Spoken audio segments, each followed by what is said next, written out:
हाँ जी, हाँ जी, हाँ जी, हाँ जी, हाँ जी। Hello everyone. लॉ की पाठशाला में आप सभी का स्वागत है। I hope you guys are doing well at this moment जहाँ पे आप एग्जामिनेशन आपकी पास आ रही है हर जगह।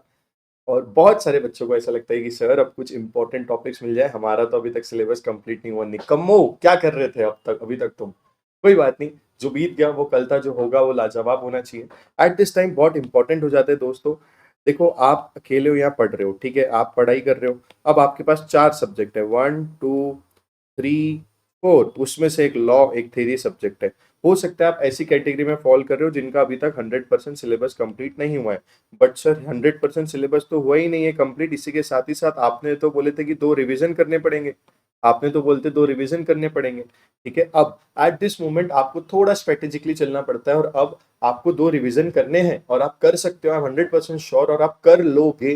बट अब आपको थोड़ा फोकस्ड होना पड़ेगा। तो ऐसे स्टूडेंट जिन्होंने कभी सिलेबस कंप्लीट नहीं किया, पूरा अच्छे से नहीं पढ़ा, 100% सिलेबस नहीं, एक आध दो चैप्टर्स छूटे, तो ये वीडियो उनके लिए गेम चेंजर हो सकती है उनके आने वाले अटेम्प्ट में, और रिजल्ट बदल देगी। मैं क्लियर कह रहा हूँ, रिजल्ट ही बदल देगी अगर अच्छे से उसको फॉलो कर लोगे तो।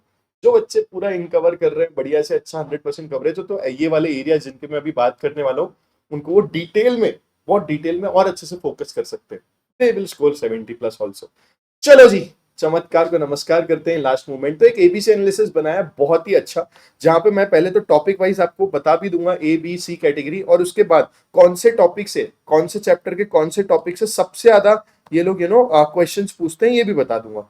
ठीक है, सबसे ज्यादा क्वेश्चंस पूछते हैं ये भी बता दूंगा। ठीक है, सबसे पहले ए कैटेगरी के टॉपिक आते हैं जिसमें ऑलमोस्ट हर पेपर में आपको ये टॉपिक से क्वेश्चन मिलेगा। Consideration unit 2 of contract act, other essential elements unit 3, performance, condition and warranties, transfer of ownership, transfer of ownership and delivery of goods, ये सोगा से है, चैप्टर 3। 4 परफॉर्मेंस, और ये तो देखो, चैप्टर नंबर 2 कॉन्ट्रैक्ट एक्ट से 2 यूनिट, 3 यूनिट मैंने आप लोग के मार्क करे हैं। चैप्टर नंबर 3 से सोगा से 2 यूनिट मैंने मार्क करे। ठीक है, unit number 3 and 2। Chapter number 4 से पार्टनरशिप से यूनिट नंबर 2 एंड 3, और कंपनीज एक्ट और नेगोशिएबल, ये तो गोल्डन चैप्टर है। इसको ट्राई करना कि आप छोड़ो ही मत, इसको ट्राई करना कि आप छोड़ो मत। इसमें भी अगर चाहिए तो मैं जो आगे शीट दिखाऊंगा वो है। ये 60 मार्क्स का पेपर यही टॉपिक से आएगा दोस्तों। 60 मार्क्स का पेपर इन्हीं एरिया के आसपास से आने वाला है। तो प्लीज बी फोकस्ड, इन वाले में से आप कुछ भी गपचप काटाकुटी मत करो। फिर आते हैं सेकंड प्रेफरेंस वाले टॉपिक्स।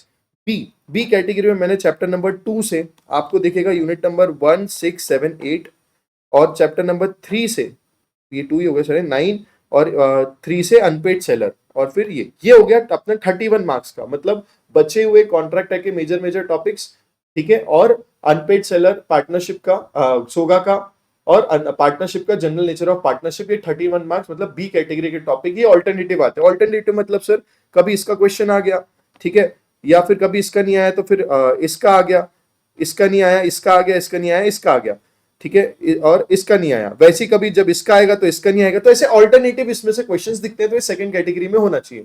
फिर आता है थर्ड कैटेगरी, जहां पे आईआरएफ और एलएलपी, इससे एक क्वेश्चन कंपलसरी तो आएगा। तो आईआरएफ से तो क्या है, इसमें क्या ही बताएंगे, मतलब इसमें तो कहीं से भी इंस्टीट्यूट पूछ लेता है एक शॉर्ट नोट का, तो इसको तो आप जनरली 5 मार्क अगर आपको सिक्योर करने हैं तो इसको भी ध्यान दे सकते हो, और एलएलपी का भी सेम है। बाकी फिर breach and formation of contract of sale, unit number 1, जो बेसिक्स होते हैं इसके बारे में आ जाता है। ये इन द लास्ट आप प्रेफरेंस करना, क्योंकि इसमें से तो क्वेश्चन आते हैं। तो अगर आप सी कैटेगरी तक पहुंच रहे हो ना, तो सी कैटेगरी में प्रेफरेंस देना आईआरएफ को और एलएलपी को। ठीक है, सबसे पहले ऐसे बच्चे जो अभी चमत्कार को नमस्कार करना चाहते हैं। ठीक है, अदरवाइज ए और बी तो एकदम घर का छोटा बच्चा नहीं होता है, सब उस पर ध्यान देने लगते हैं। ऐसे टॉपिक्स है ए कैटेगरी और बी वाले। ठीक है, सी में आप सबसे ज्यादा प्रेफरेंस आईआरएफ और एलएलपी को देना। टाइम बचे तो इसको ओवर थ्रू ऐसे इसके क्वेश्चंस देख लेना, मजा आ जाएगी आपको। अब नेक्स्ट क्या है, अब रिपीटेड क्वेश्चन टॉपिक्स भी मैंने आपको ये वीडियो में डाल दिए और ये पीडीएफ आपको डिस्क्रिप्शन में टेलीग्राम चैनल है, यहाँ मिल जाएगी। सबसे पहले सोगा में जैसे आप देखोगे तो rights of an unpaid seller पे 5 बार क्वेश्चन आ चुका है, केवी टेम्पटर पे 4 बार, condition as to sale by sample पे 3, अनसर्टेन गुड्स एंड अप्रोप्रिएशन पे 3, इंप्लाइड वारंटीज पे 3, नेमो जुडिक्शन क्लॉज ये वाले पे। तो ये सब मैंने बता दिया कि तो आप भी ये जब टॉपिक पढ़ो तो इसमें सबसे ज्यादा फोकस कि इसमें रिपीटेड क्वेश्चन है। ठीक है जी, तो कुछ ऐसा है कि सर हम सी कैटेगरी का XYZ यूनिट नहीं कर पा रहे, या बी कैटेगरी का XYZ पार्ट नहीं कर पा रहे, तो आप ये लिस्ट में से ये रिस्पेक्टिव टॉपिक तो पढ़ ही लेना। अब इससे ज्यादा और क्या ट्रेंड करके दूं आपको, और क्या एनालाइज करके दूं। वैसे ही इंडियन पार्टनरशिप में टॉपिक अगर टॉप के देखोगे तो consequences, expulsion, essential, minor as a partner, order by court, dissolution और डिसोल्यूशन ऑफ फर्म और डिसोल्यूशन ऑफ पार्टनरशिप का difference, revocation of continuing guarantee, इससे सबसे ज्यादा क्वेश्चन पूछे। वैसे एलएलपी से incorporation, benefit, liability, companies act से OPC, doctrine of indoor management, ultra vires, holding subsidy, section 8, government company, associate company, ये एरिया से सबसे ज्यादा पूछे। तो आपको चैप्टर के अंदर भी, जैसे कंपनीज ऑफ नेगोशिएबल, चैप्टर के अंदर भी आपको समझ में आ जाएगा कि कौन से रिपीटेड एरिया है। इससे ज्यादा और क्या। अब ये सब करने में आपको तो लग जाते 2-4 घंटे। पूरा मैंने एक छोटे से पीडीएफ में आप लोगों के लिए दे दिया है दोस्तों। अगर आप इसको बहुत अच्छे से करोगे ना, trust me, it will change your result. ठीक है, चेंज योर रिजल्ट। ये सब एनालिसिस बहुत काम आता है व्हेन यू हैव सब्जेक्ट्स और जिनका वॉल्यूम ज्यादा है। और सीए में इट्स वॉल्यूम गेम। ऐसा कोई भी टॉपिक नहीं होता जो आप समझो ना। आप इतने नालायक नहीं हो कि आपको टॉपिक ना समझे। हमारे साथ गड़बड़ क्या हो जाती है, वॉल्यूम ऑफ सब्जेक्ट को लेके। ठीक है, तो अब आपको ये गलती, आपको गड़बड़ नहीं होगी। ये आपको बहुत बहुत हेल्प करने वाला है दोस्तों। और नेगोशिएबल तो पूरा ही पढ़ के जाना, क्योंकि वो पूरा है ही छोटे से पेज का, तो पूरा पढ़ के जाना। उसमें से 10-15 मार्क के क्वेश्चन आते ही हैं। फिर हमारा आ गया contract, pen point, exception, no, quasi, supervening, agreement declare to void, contract which not to be performed, novation, alteration, joint promission, mere silence, performance, wagering, appropriation of pain and contingent। तो ये सब ऐसे एरिया है जिसपे देखो 5-3-3-2-2-2-2 इतने बार questions repeat हुए हैं, इतने बार क्वेश्चंस रिपीट हुए हैं। तो ये आपको बहुत हेल्प करेगा while prioritizing your topics, while prioritizing your chapters and overall law में। this is the ultimate ABC analysis, a game changer for you।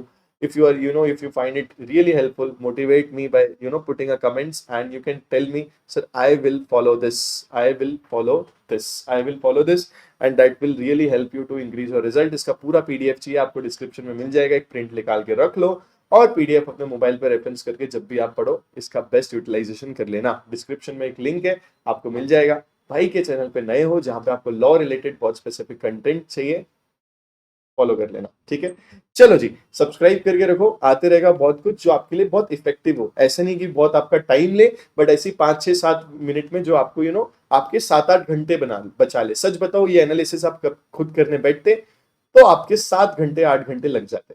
ठीक है, और ये आपको 7 मिनट में पता चल गया। तो सब्सक्राइब तो बनता है। All the best, take care. और आप, हाँ, बताओ मुझे, क्या आप लोग अपने आने वाले टाइम में सीए फाउंडेशन क्लियर करने वाले हो? Comment section is for you. All the best.